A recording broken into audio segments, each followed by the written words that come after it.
আসসালামু আলাইকুম। বাচ্চাদের নকশি কাঁথাগুলা এক এক করে সবাই দেখে নিন কেমন লাগে। কাঁথাগুলার রং কস গ্যারান্টি আর কাঁথার সাইজ থাকবে 32 ইঞ্চি বাই 24 ইঞ্চি।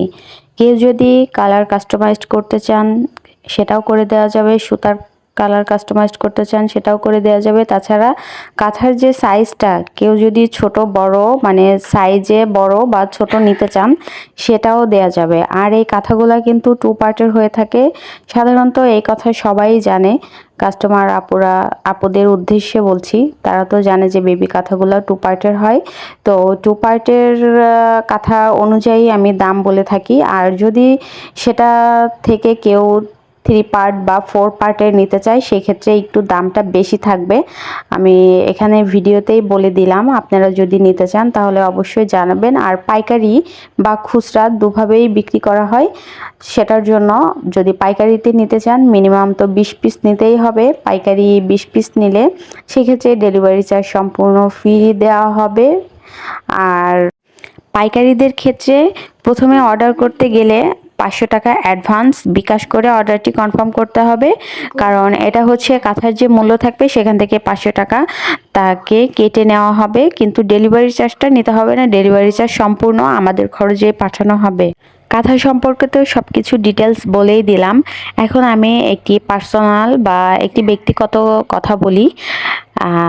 আমার তো অনেক আপুদের সাথে অনেকভাবে পরিচয় হয়, কারণ তাদের সাথে পরিচয় হয় আমার পেজের প্রোডাক্টটা তারা যখন নেন তাদের সাথে আমার একটা ঘনিষ্ঠ সম্পর্ক হয়ে যায়। কারণ তারা যখন অর্ডার করে তখন আমার প্রোডাক্টটা দিতে মিনিমাম 6 থেকে 7 দিন টাইম লাগে। তো 7 দিনের মধ্যে তার সাথে একটা ভালো সম্পর্ক হয়ে যায়। তারা মোবাইলে জানতে চায় কাঁথা কেমন তৈরি করছি বা ড্রেসগুলা বা শাড়িগুলা কেমনভাবে বানাচ্ছি, কবে দিব। যাই হোক, এভাবে কথা বলতে বলতে তাদের সাথে অনেকটাই ঘনিষ্ঠতা প্রকাশ পায়।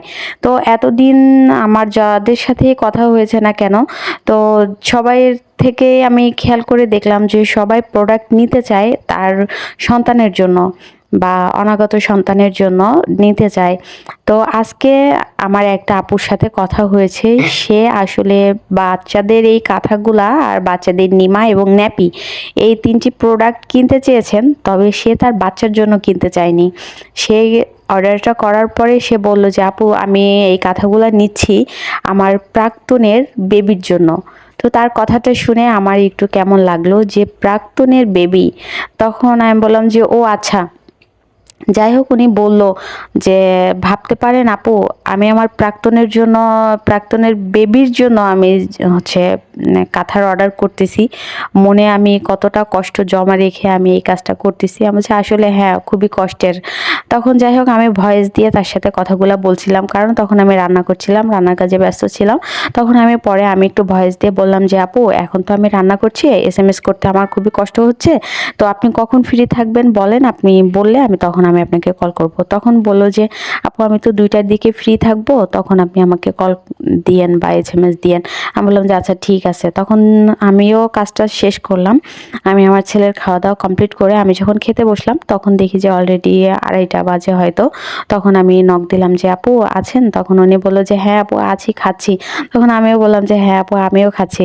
তখন বললাম যে আসলে আপু আপনার তখন কথাই শুনে আমার খুবই ভালো লাগছে।